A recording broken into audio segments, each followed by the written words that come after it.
E agora, José? A festa acabou, a luz apagou, o povo sumiu. Membronita acordou, e agora, José? E agora, você? Smith sem nome, que zomba dos outros. Você que faz livros que ama, inventa. E agora, José? Está sem moral, está sem discurso. A noite esfriou, o dia não veio, Cristo não veio utopia e tudo acabou. Missouri acabou e tudo mofou. E agora, José? Sua doce palavra, seu instante de fama, sua pedra e chapéu, sua placa de ouro, seu teto de vidro, sua incoerência, seu ódio. E agora, sozinho no escuro, sem cavalo preto, que fuja a galope, de Kirtelândia se vai. Você marcha, José? José, para onde?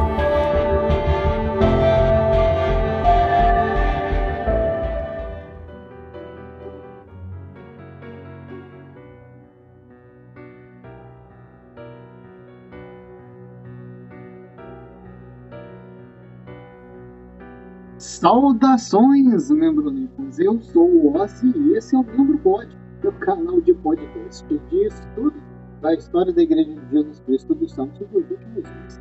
A gente vai falar sobre o nono presidente da Igreja Sul, David O. McKay. Ele serviu como presidente da Igreja de 1951 até 1970, quando ele faleceu, em 19 anos como presidente. Bom, dando uma estudadinha aí na vida dele, o que a gente pode falar que se destacou nesse período aí da presidência dele é que a Igreja tomou um rumo mais internacional. Pois é, ele levou mais obra missionária para outros países.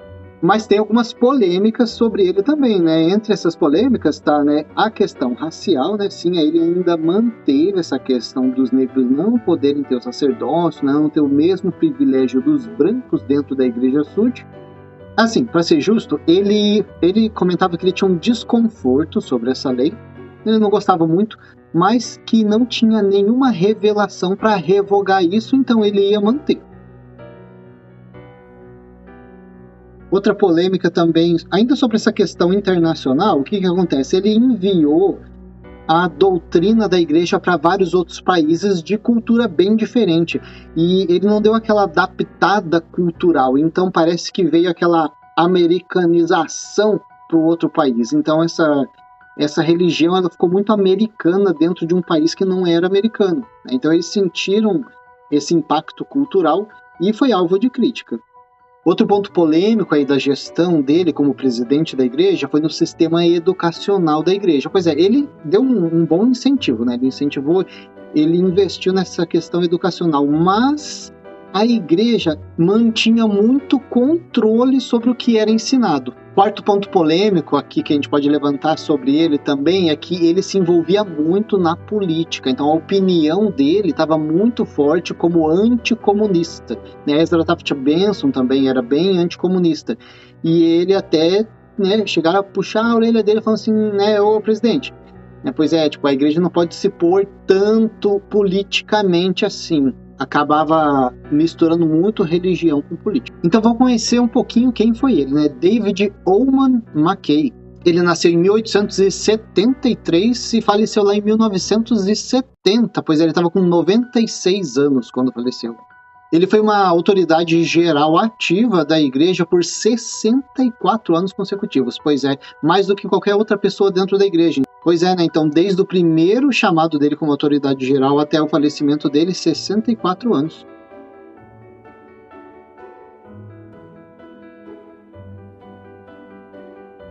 Então, o David ele tinha duas irmãs mais velhas, só que elas acabaram falecendo quando ele era pequeno. Então, assim que as irmãs dele faleceram, o pai dele foi enviado, era 1880. O pai dele foi enviado para a missão. Imagina, daí ficou ele de 7 anos em casa com a mãe. Imagina, a mãe acabou de perder as filhas e ainda o marido é enviado em missão. E a mãe tem que ficar cuidando do filho de 7 anos. Complicado, né? O pai da mãe dele, o avô materno, ele tinha deixado uma quantia ali de $5.000, era bastante coisa, tá, para a época, e ele disse, eu quero que esse dinheiro seja dedicado aí para o estudo das crianças, né, como as irmãs faleceram, ele acabou ficando com esse dinheiro para o estudo, então ele se formou, né, depois ele foi para a missão na Escócia, ele fez a missão na Escócia, né, até 1899, aí ele voltou, em 1901 ele casou com a Emma Ray Diggs. O que aconteceu lá em 1905? O John W. Taylor e Matthias Cowley, eles eram 2 apóstolos da igreja, só que eles não concordavam com aquele manifesto, né? O manifesto tinha sido recém-publicado pela igreja, né? A igreja vai parar com a poligamia. Esses 2 apóstolos, eles não concordaram. O que aconteceu? Eles renunciaram ao cargo de apóstolo. E depois teve um outro apóstolo também que faleceu ali no início de 1906. Isso abriu 3 vagas para o quórum dos 12 apóstolos. E uma dessas vagas, quem assumiu foi o David O. McKay, né? Em 1934, ele virou conselheiro na primeira presidência com Heber J. Grant. Em 1945, Heber J. Grant faleceu, entrou George Albert Smith, né? Ele continuou sendo conselheiro do Jorginho também, né? Aí depois, com o falecimento do Jorginho, em 1951, ele assumiu como presidente da igreja.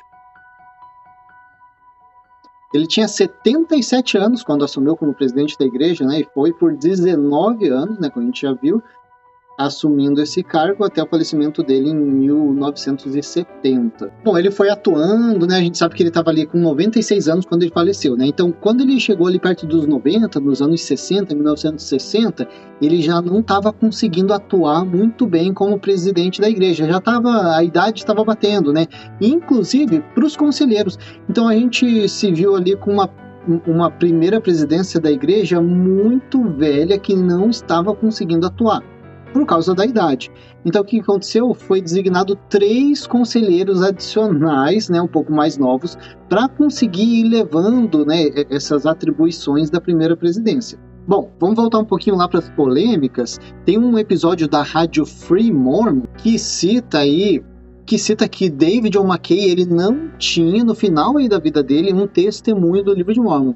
Alguns indícios aí de que ele acreditava que o livro de Mormon foi criado por Joseph Smith. A gente pode levantar um questionamento aí da hipótese de a primeira presidência, o quórum dos 12 apóstolos, ou os 70, né? Quantos deles sabem sobre esses problemas do livro de Mormon, esses problemas da história da Igreja Sud? Todos eles sabem? Dos que sabem, quantos tentam fechar os olhos para essas informações para continuar assumindo as responsabilidades dos seus cargos?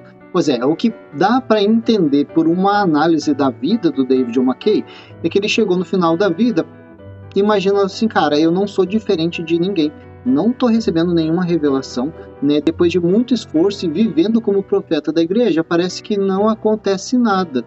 Parece que eu sou simplesmente uma pessoa comum que não recebe nenhuma revelação, mas que tem que atuar nesse chamado como presidente da igreja e assumir essas responsabilidades.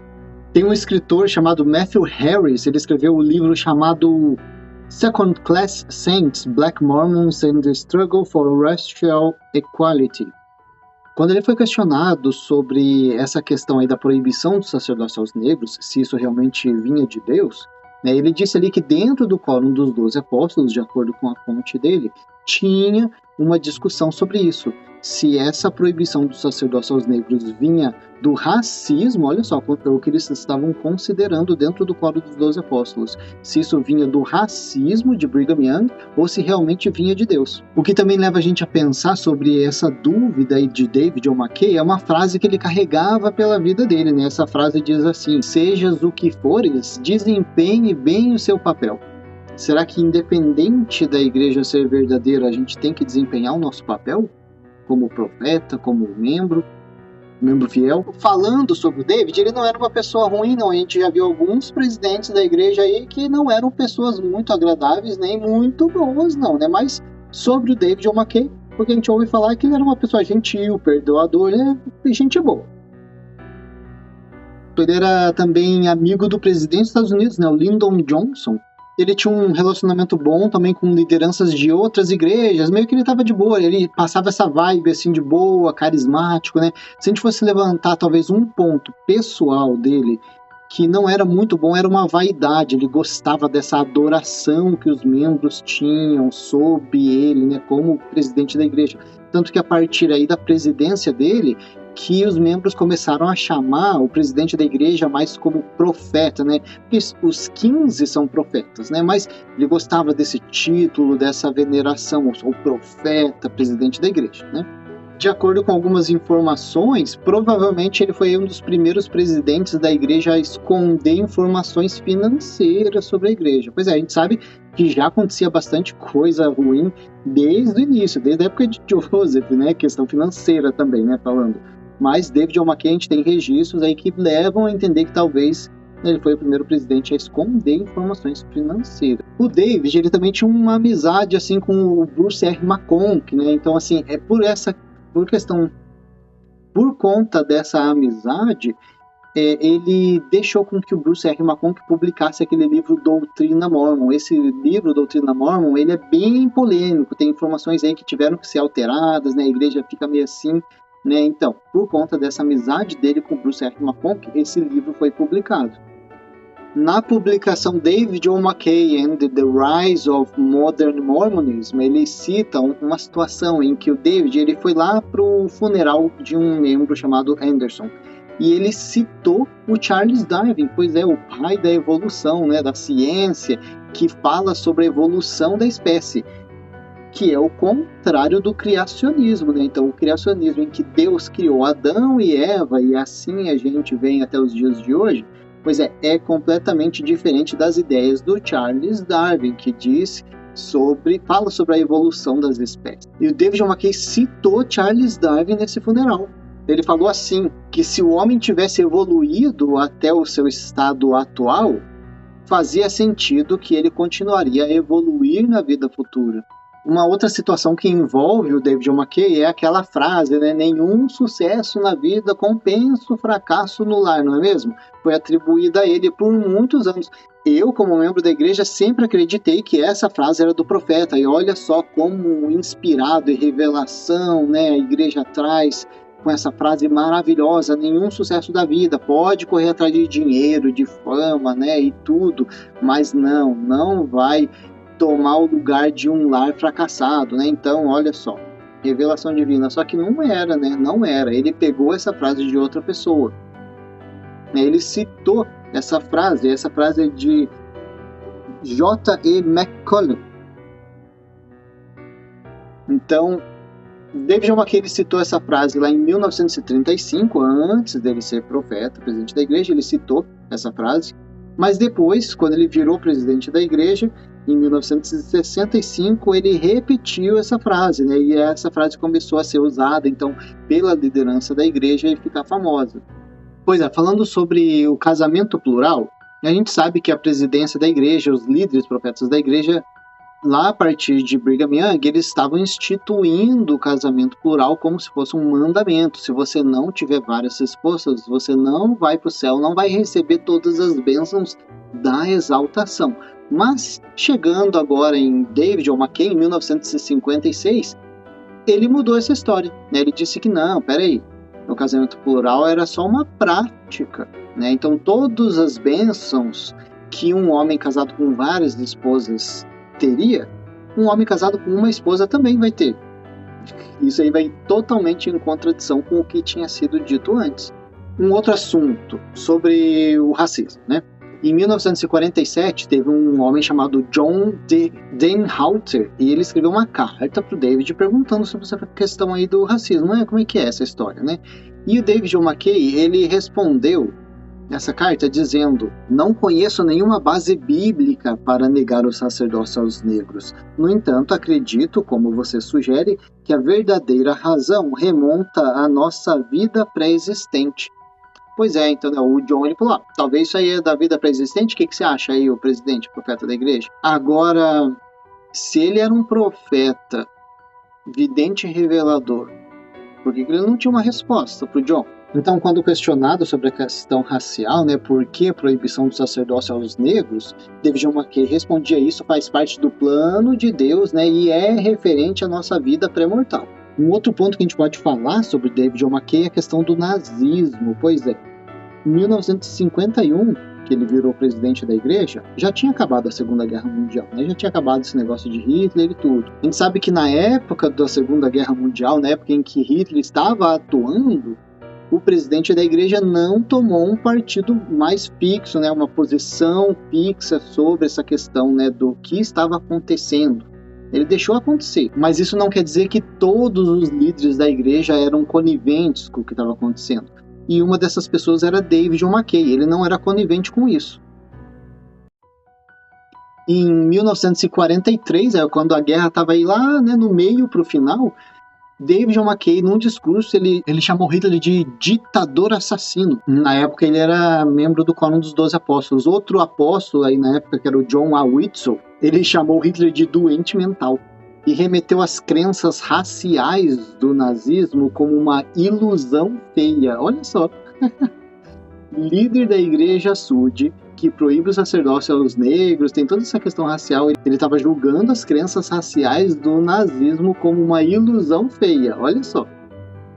Bom, a gente tem um vídeo ali de 1967 que fala um pouco sobre a vida de David John Mackay. Vamos dar uma olhadinha. Um venerável cavalheiro nesta cidade de porte médio, no coração das montanhas rochosas da América do Norte. Por que vem vê-lo?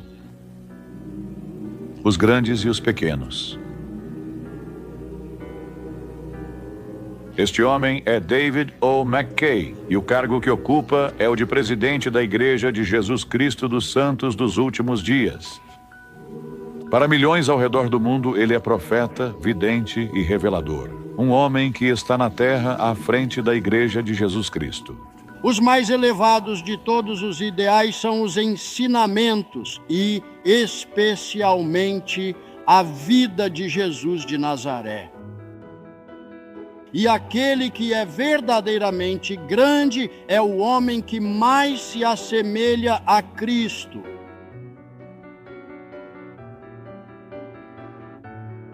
No entanto, é algo além da dignidade deste alto cargo que motiva uma visita amistosa do presidente de uma nação, uma delegação do Extremo Oriente, uma delegação do Oriente Próximo, um grupo de religiosos da Grécia. É algo no próprio homem, algo relacionado ao espírito, com valores que permanecem constantes em um mundo de mudanças dramáticas. Um homem tentou colocar isso em palavras. A ocasião, a concessão de um grau honorário. Seu nome era Cecil B. DeMille. Mas David O. Mackay personifica, mais do que qualquer pessoa que já conheci, as virtudes e o poder de atração de sua igreja. David Mackay, quase me convences a ser um Mormon. Para entender David O. Mackay, é preciso voltar quase um século até seus humildes começos. Huntsville, Utah, não é muito diferente hoje do que era em 1873, quando nasceu um filho de David e Janet Evans Mackay. Os fazendeiros ainda trazem as vacas ao entardecer de uma noite de verão. Os meninos ainda pescam trutas nos riachos e valas, enquanto ao redor as montanhas de Utah continuam firmes e imponentes como rochas. David e Janet deram ao filho o nome de David Oman, em homenagem aos avós pioneiros que vieram para Utah da Escócia e do país de Gales. Ele era o terceiro de 10 filhos e o primeiro menino nascido na família Mackay. Ulysses S. Grant era o presidente dos Estados Unidos. Utah ainda estava há mais de 20 anos de se tornar um estado. Quando David ainda era um menino, seu pai foi chamado a deixar a família e retornar à sua terra natal, a Escócia, para servir como missionário para a Igreja de Jesus Cristo dos Santos dos Últimos Dias. Ele era um jovem alto e bonito, popular o suficiente para ser eleito presidente de sua turma, estudioso o bastante para se tornar orador da turma e forte o suficiente para jogar como guarda-direito no primeiro time oficial de futebol americano da universidade. Ele recebeu uma oferta para dar aulas no condado de Salt Lake e havia conhecido uma moça chamada Emma Ray Riggs, mas o sonho, a carreira, a garota, tudo teria que ser adiado. Um chamado veio da igreja. David aceitaria servir como missionário na Escócia. Um chamado da igreja era um chamado do Senhor. A Escócia era a terra dos ancestrais paternos dele e o som das gaitas de fole estava em seu sangue. Em outro momento de sua missão, enquanto trabalhava em Stirling, sentindo-se muito desanimado e com saudades de casa, ele notou um painel de pedra colocado no alto da parede de uma casa. Nela estavam gravadas as palavras: seja o que for que tu sejas, cumpra bem o teu papel. Isso veio como uma mensagem especial para ele, e com coragem e determinação renovadas, ele se dedicou ao trabalho do Senhor. Ao encerrar seus 2 anos de trabalho entre o povo da Escócia, o século XX estava prestes a nascer. Em Menlo Park, Nova Jersey, um homem chamado Thomas Edison estava experimentando com imagens em movimento. O presidente McKinley estava em campanha para a reeleição e a missão de David O. McKay chegava ao fim. Era hora de voltar para casa. Com sua educação formal concluída e sua missão cumprida com sucesso, ele agora estava livre para perseguir seu sonho de ensinar e aceitou um cargo no corpo docente da Weber Academy. A outra parte de seu sonho, na pessoa de Emma Ray Riggs, ainda aguardava realização. Não há nada no mundo que possa separar 2 corações que estão unidos pelo fecho dourado do amor. Assim escreveu David O. McKay. Eles criaram uma família com 4 filhos e 2 filhas, enterrando com tristeza um 7º filho que faleceu na infância. A lei de Deus é usar seu poder pessoal e seus bens para o progresso e a felicidade dos outros. David O. McKay dedicou sua vida a esse princípio desde cedo, e sua devoção e constância foram reconhecidas quando, aos 32 anos, ele foi chamado para servir no Quórum dos 12 Apóstolos, o órgão dirigente da Igreja de Jesus Cristo dos Santos dos Últimos Dias. Ele deixou de participar ativamente da vida no campus, embora continuasse a servir como presidente do conselho da Weber College. Parte das responsabilidades dos líderes da igreja era viajar para comunidades distantes onde quer que um pequeno grupo de seus membros estivesse reunido. Por trilhas esburacadas, enfrentando areia soprada pelo vento, eles seguiam caminho para oferecer orientação e encorajamento. Então, em 1901, Henry Ford lançou no mercado um dos primeiros automóveis rudimentares e o mundo ficou um pouco menor. As autoridades gerais receberam a nova invenção com entusiasmo. Ao final da Primeira Guerra Mundial, David O. McKay despediu-se de sua família e, na companhia de Hugh J. Cannon, embarcou em uma viagem pelas missões da igreja, uma jornada que o levou a percorrer mais de 62 mil milhas ao redor do mundo por navio, trem, automóvel, rickshaw e camelo. Apesar das condições de viagem incertas e das acomodações primitivas, ele partiu com confiança. Japão, China, Havaí, Tahiti, Nova Zelândia, Austrália, Singapura, Rangoon, Cairo. Após ver as pirâmides, ele escreveu para sua família: Quando nos aproximamos e vimos, meio encoberta pela névoa, a pirâmide de Kéops, senti uma sensação muito parecida com a que tive ao vislumbrar pela primeira vez o Grand Canyon do Colorado, a percepção de que eu não estava compreendendo sua magnitude. Depois seguiu para Roma, Lausanne, Frankfurt, Liverpool. Sempre suas anotações, cartas e diários estavam repletos de admiração pela beleza e imensidão do mundo que percorria, e ainda assim de uma saudade do mundo que havia deixado para trás. Estou realmente com saudade de casa esta manhã. Seu retorno alegre para casa foi interrompido por outro chamado da igreja. Desta vez, pediram-lhe que presidisse a missão europeia. Mais sacrifício, mas também alegria e uma nova oportunidade de servir, enquanto a família partia unida para conquistar seu espaço em um novo continente. Durante os 2 anos seguintes, David O. McKay participou, em média, de uma reunião quase todos os dias em uma das 8 missões espalhadas pela Europa. A essa altura, ele havia dedicado sua vida completamente e de forma devotada à sua igreja. Ele serviu como conselheiro de 2 ex-presidentes da igreja, os presidentes Grant e Smith. Com a morte deste último em 1951, numa idade em que a maioria dos homens já está há muito tempo aposentada, David O. McKay aceitou esse novo desafio e assumiu a responsabilidade com o vigor de um jovem. Aos 78 anos, ele se tornou presidente da igreja. Ninguém pode presidir esta igreja sem antes estar em sintonia com o cabeça da igreja, nosso Senhor e Salvador, Jesus Cristo. Para liderar esta igreja, é indispensável buscar uma ligação verdadeira e constante com Cristo. Uma nova rodada de viagens começou. Em 1952, uma turnê de 2 meses pelas missões europeias. A igreja então entrou em um período de crescimento sem precedentes desde seus primórdios. Com a comunicação e o transporte acelerados, inimagináveis na infância do presidente McKay, as autoridades da igreja puderam visitar os membros onde quer que estivessem reunidos. Os missionários agora viajavam em velocidade de jato, um exército de jovens homens e mulheres dedicados. Eles espalhavam o evangelho onde quer que encontrassem ouvintes. A igreja se expandiu em quase todos os países do mundo livre e o número de membros mais do que dobrou. Templos foram erguidos e dedicados nos Estados Unidos, na Suíça, na Inglaterra e na Nova Zelândia.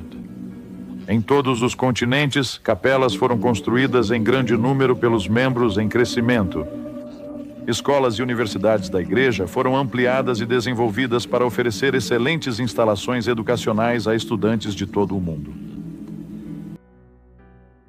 Quando, por recomendação médica, o presidente McKay não pôde comparecer à cerimônia de posse presidencial de 1964, o presidente Lyndon B. Johnson escreveu: "Nosso dia foi prejudicado por sua ausência. A força pessoal que recebemos de você no passado, no entanto, esteve presente. Nossos melhores votos e orações estão com você." 3 bandeiras foram hasteadas sobre o Capitólio durante a posse. Uma foi entregue ao presidente Johnson, outra ao vice-presidente Humphrey e a terceira foi enviada a David O. McKay. Este homem viu o mundo mudar. Ele passou o início de sua vida na era das carruagens puxadas por cavalos e a parte final dela em um mundo de velocidade supersônica. Ele viu a moral de sua sociedade declinar e os ideais serem abandonados. Ele ouviu os filósofos clamarem: "Deus está morto." Ao longo dos muitos anos de sua vida, ele nunca perdeu de vista os valores eternos: fé em Deus, amor ao próximo. 140 anos após a restauração da Igreja de Jesus Cristo na Terra, a tristeza marcou o início do ano. Em janeiro, David O. McKay, o profeta da Igreja, encerrou uma longa vida de serviço. Por 2 dias, o som de passos contidos no piso de mármore do edifício da sede da igreja, em Salt Lake City, acompanhou o silencioso desfile daqueles que reverenciavam esse homem como profeta de Deus e o apoiavam como o 9º presidente da Igreja de Jesus Cristo dos Santos dos últimos dias. Embora tenha sido homenageado por governos, líderes religiosos e civis, escolas e universidades, a verdadeira grandeza do presidente McKay residia em seu poder de tocar o coração do indivíduo. Eu sou membro da igreja, claro, a minha vida toda, mas só o conheci como profeta. Acho que todos nós o amamos muito. Eu achava que ele era um grande homem, que tinha, uma compaixão tremenda pelo próximo. Bem, nós só esperamos poder moldar nossa vida familiar segundo o tipo de vida que ele nos deu como exemplo. Ele tem sido um padrão para nós, para nossa vida em família. Hoje, a chuva suave que cai ecoa as lágrimas delicadas nos corações dos que lamentam. Mas é isso aí, pessoal. Esse aqui foi o nosso episódio sobre David O. McKay, o 9º presidente da Igreja Sud. A gente vai ficando por aqui com esse episódio e até a próxima.